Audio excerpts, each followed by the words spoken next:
Well, thank you so much, everyone, for joining us today. My name is Deanna Ting, and I'm the Senior Hospitality Editor over at Skift.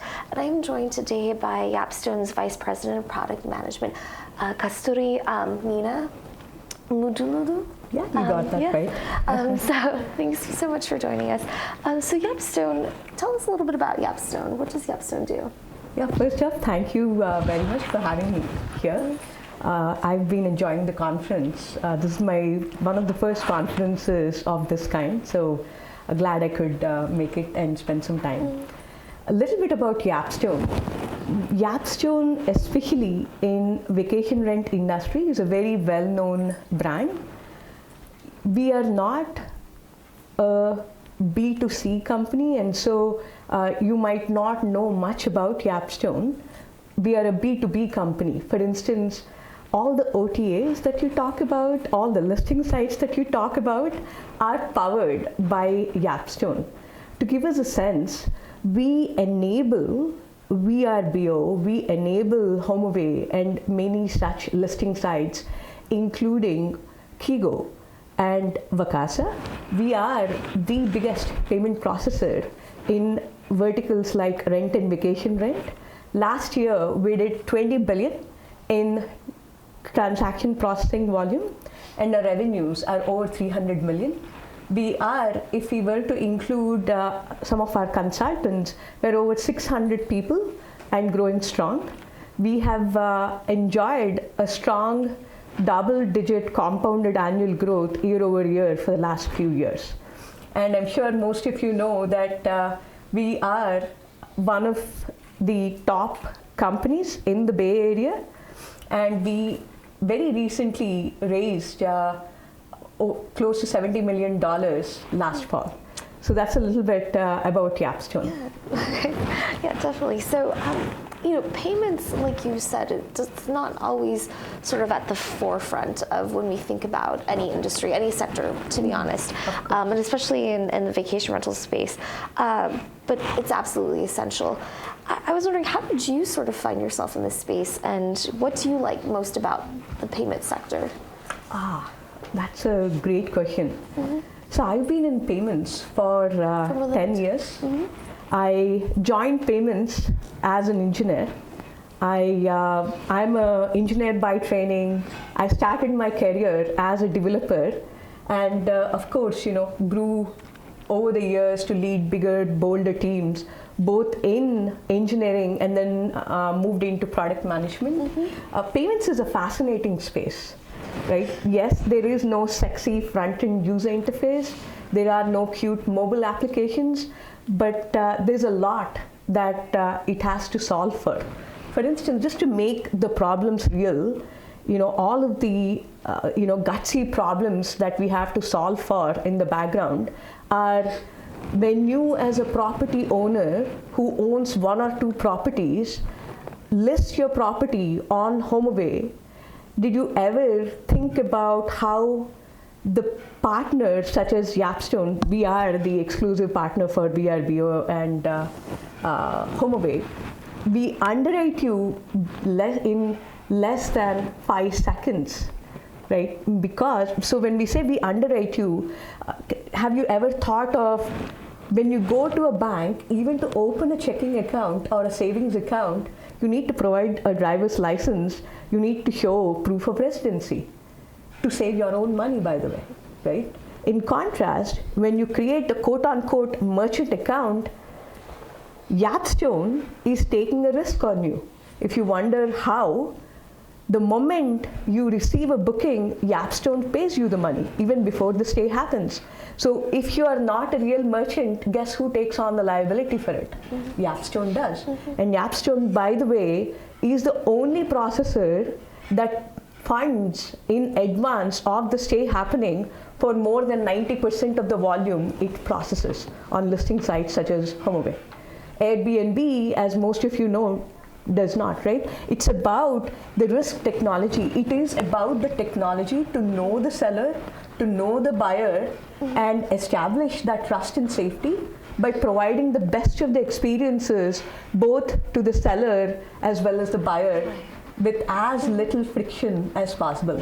We know how important cash flows are for our micro merchants, property owners like you and I who want to make a little more money on the second house, right? Cash flows are important, and so getting the funds in advance is key.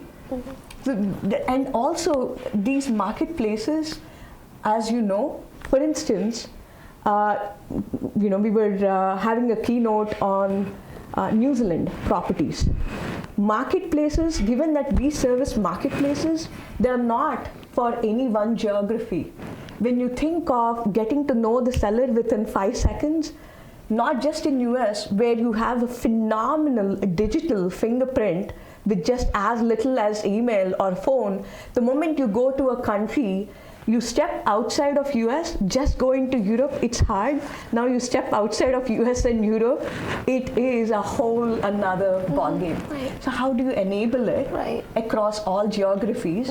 How do you handle high approval rates, low fraud, and very flexible? Well, one technology that promises to solve a lot of those problems, to have trust and safety and sort of instantaneous confirmation of payment is blockchain. What are your thoughts on blockchain? Do you see it as a sort of viable disruptor to the payment space? Why or why not? Yeah, I know there isn't a single soul that doesn't talk about blockchain. Right? So, of course, when you look at the hype cycle, blockchain is getting off of the hype cycle into some, real use cases. The way I would think of it is never one technology that will make it big, right? It is never one technology that can solve any big problem. When we think about big problems, it is not about processing payments within a second and knowing and verifying the seller and the buyer using machine learning, right? It is about, if we are ready to go to Mars, I'd like to buy a cup of coffee and book my trip to Mars without breaking a sweat, right? To me, it is about, yes, there is blockchain, yes, there is different open protocols. For instance, India has opened up a protocol that made Google Wallet happen and make it real for a country like India, right? So it is not any one technology. A shared register, aka blockchain protocol, is phenomenal. We've seen so many use cases of blockchain outside of payments, and I'll bet on continuing to see additional use cases of blockchain. Now, when it comes to payments, as we know, just about a quarter ago, for the first time, there's been a big development to make blockchain again real, which is, if I'm a seller, given that cash flows are important, I can't have fluctuations in the amount of money that I would receive for a good or service that I sell. With Coinbase, where the value of Bitcoin and blockchain-based cryptocurrencies are now are essentially stable, that gives you a big leeway to say, okay, this is becoming more of a currency that is, I'd say, viable for many more merchants. Right. But I would say, there are other technologies, sum total of which will make it big. Okay. Blockchain will definitely play a part in that. Definitely. And, kind of bringing the conversation back to vacation rentals specifically, and to the vacation rental industry specifically, what do you sort of see as the biggest challenges or issues in the space today with regard to payments and vacation rentals? And how can these issues or challenges be solved for or improved upon? Yes, certainly. And again, my vantage point into vacation rentals would be payments. So with that as the background, when I think of vacation rentals, we heard about how vacation rentals has to adopt for newer channels, be it a listing site, be it an OTA. And as you as a business grow, if you have two properties, yes, your buyer, perhaps you'll pick up the phone and have a human touch to see what kind of a buyer you're letting through. If you have 10 properties, it will get tougher. And I met one of our property management companies that has over 100 properties now. Right? So as you grow, how do you enable trust and safety in this ecosystem? For instance, how do you know, yes, you can layer multiple technologies. Yes, there are hardware solutions. For instance, we heard about how you can be notified if there is a big party happening at a property. But how do you fundamentally know the buyer even before they enter the property, right? Because in this day and age, with machine learning, with artificial intelligence, with behavioral analysis, with phenomenal, I'll say, digital fingerprint that every person leaves, you should be able to know it all even before you feel that that buyer is the right fit for that property. That's interesting. What about the privacy concerns related with that, though? Yes. Now, when we talk about making the best of the experiences happen for the buyer as well as the seller, we fundamentally want to use data points that are not too onerous for the buyer and the seller. Really simple things such as device fingerprinting, using cookies. As things change, as we have newer regulations like GDPR and something very similar coming up in California that gets enforced later this year, right? It is about how do we strike a delicate balance between asking for as little as possible, especially for customer base such as those in US, where the US traveler would hate to give you, when is the last time you ever gave your passport number to book a reservation, right? In contrast, if you're in Europe, if you're in India, if you're in China or any Asian country, you don't mind giving additional information. So given the expectations of the consumer and given the expectations of the efficiency expected of the ecosystem, how do you still balance, both sides of this coin, which is, with increasing regulation, which are of course to protect the consumers at the end of the day, how do you, from your perspective as a merchant and an enabler of the merchant, how do you provide the best of the experiences without introducing friction? Because one more data point, we are obsessed about data. We look at the checkout and how collecting any one data point impacts the dropout rate. Asking for one PII information will lose more than 1 in 2 customers in the US base. So you've got to balance that. Yeah. One issue that I've sort of heard a lot about, specific to the vacation rental space, is, whether policies that some companies have to, or issues with fires, hurricanes, natural disasters, how that sort of impacts the payment space. How do you deal with the fact that some, property managers, for instance, are resorting to chargebacks instead of using travel insurance, for instance? And how does Yapstone contend with that?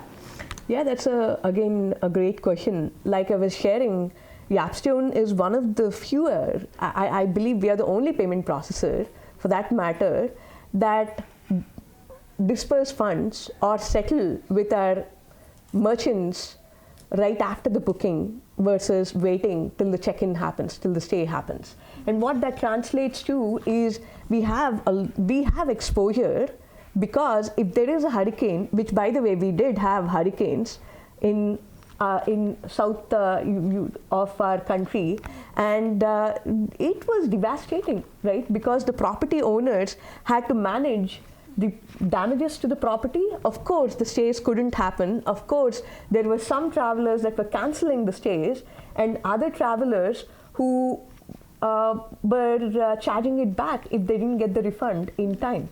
Right? So it is extremely tricky for everybody in the ecosystem, and our guidance is we help the property owners go through the situation by setting some best practices, which is, should there be certain I'll say, situations such as hurricanes, how do you work with the travelers, let them know that you are refunding, and as to how long it will take for the refund to come through, send them a confirmation email, right, so on and so forth.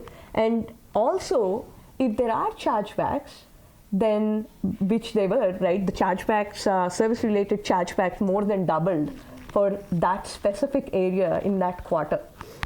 And you've got to, if it's a service-related chargeback and if it's a legitimate chargeback, of course you'll have to take on the liability. Where does this leave the property manager, though? I know we've spoken about the property owner and the guest. Where does this leave the property manager? The property manager, of course, would have. I mean, everybody in the ecosystem suffers when there is a natural calamity, right, including the property manager. There's only so much planning one can do, right? And calamities are not something we can plan for. But of course, if there is any early indicators, you do want to plan for it, and the property manager should work with the property owners and come up with a plan to say, all right, let us cancel the stays, let us refund the money and not get hit. Not only do you lose the sale or the booking, but you get dinged with a chargeback, right, which penalizes you. Yeah, definitely. So another question I wanted to ask you, and you noted this earlier, you mentioned that Expedia is one of your biggest clients, yet lately news reports have sort of suggested that the company is facing some pressure to move away from Yapstone.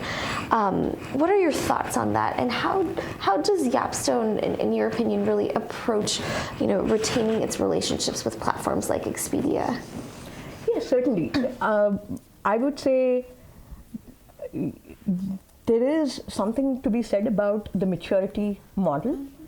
And as a company grows, when a company is small, it does not make sense for them whatsoever to invest in building out the entire payment infrastructure, correct?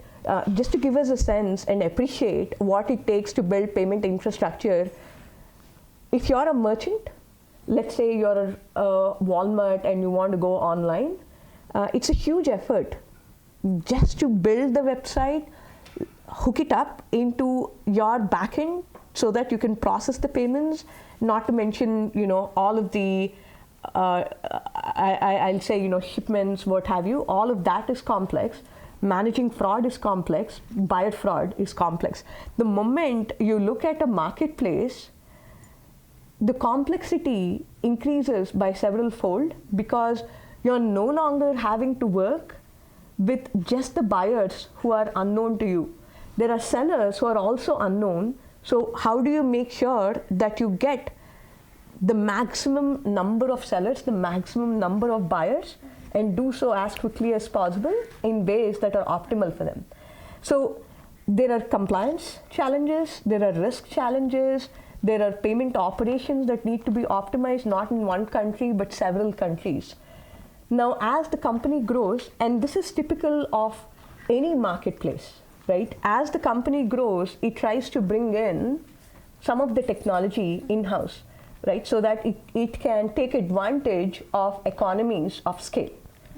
And so, we have had phenomenal partnership, and we continue to have phenomenal partnership with Expedia and several of their brands.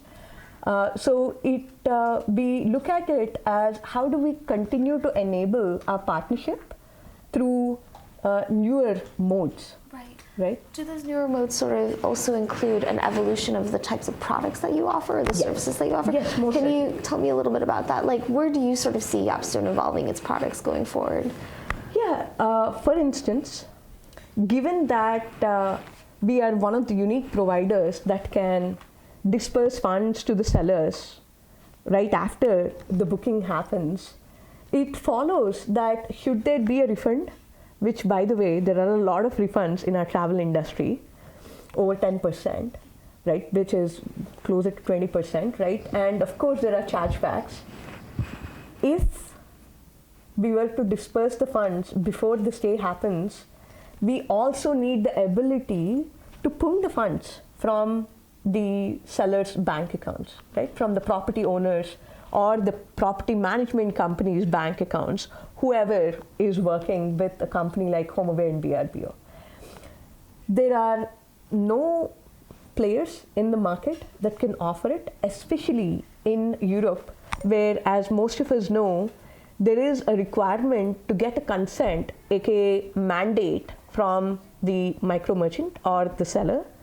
And so we are in fact rolling out a brand new product for paying out with utmost flexibility and having the ability to manage the experience with the seller, but not have to do the heavy lifting in the back end for disbursements and reconciliation. So think of it as, if I'm HomeAway and if I want to disperse funds, but also pull funds, right? Push funds as well as pull funds, not only in US but also in Europe. I'll be using Yapstone to power that capability.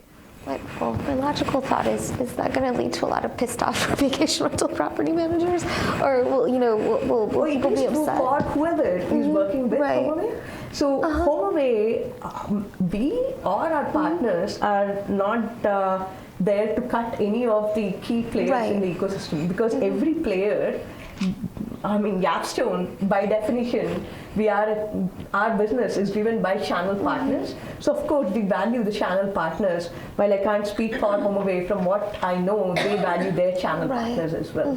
So it is about managing funds, payouts, and making sure that people can take advantage of the cash flows by having funds in advance of the stay happening. Right. And to your point, if a property management company is managing the property on behalf of the property owner, we do disperse funds to the property management company in some cases, and sometimes to the property owner, based upon the relationship that the property management company has with the property owner. Right. Good to know. Another question I wanted to ask you was, if you had any advice for people in the vacation, either the vacation rental industry or specifically the payments industry. Yes, certainly. So vacation rental industry, payments industry, very different industries. Perhaps we'll talk about vacation rental industry. As you start thinking about your channel strategy, given that you will continue to work with OTAs, with listing sites, you've got to figure out, as you grow your business, how you'll manage your exceptions better, how you'll manage your fraud better. For instance, by 2020, in our industry, we'll spend more than $20 billion in fraud. So how do you make sure, if the benchmark is 45 basis points or 0.5%, give or take, as to what is being spent in fraud chargebacks, how do you make sure that you are ahead of the game? There are capabilities, there are products. For instance, we are quite proud of fraud protection that we rolled out that simply provides the confidence and the peace of mind to the property management companies that they no longer have to worry about fraud chargebacks. Right? Should there we guarantee the order, and should there be a fraud chargeback, we take on the liability on behalf of the property management company. And of course, as from a payments perspective, if you are in US and you want to go into newer geographies based upon your appetite, I would recommend that you get a sense for the buyers as well as the property owners, and how you would want to manage not just your channel strategy but your payment strategy, because it's very much specific to that geography. For instance, alternate payment methods is key as you consider going into specific countries in Europe, and of course, even for US for that matter, more than 10% of travelers come from Asia, right? China, as an example, right? Do you have the processor that can help you get to where you need to be from a payment acceptance strategy, right? If you don't have Alipay, if you don't have WeChat, and your main target base is Chinese travelers, you want to revisit that. Definitely. I think, like always, it's great to keep yourself abreast with the latest, like blockchain. But I would say, as we build capabilities around blockchain, it will be a lot more usable. I think you'll have features based on these technologies, just like we have built features and products based on machine learning. Right. So one last question for me. What do you think this industry should be paying more attention to that it's not paying enough attention to at the moment? Sorry. Oh no, can I grab you any? Sorry. Oh, okay, yes. Yeah. What do you think this industry should be paying more attention to that it's not paying enough attention to at the moment? I would say, while there has been a lot of motion around having a lightweight protocol to be able to seamlessly process payments cross-border, now even cross-planet, I don't think we have the right kind of motion to make it happen. Right. We've got to come together and make some big, bold strides in order to make anything as big as that happen. Thank you so much for joining us. Thank you as well. Thank it was you really for great to having me. speak with you. Learned a lot about payments, about the vacation rental industry especially, and blockchain too. Thanks. Thank you.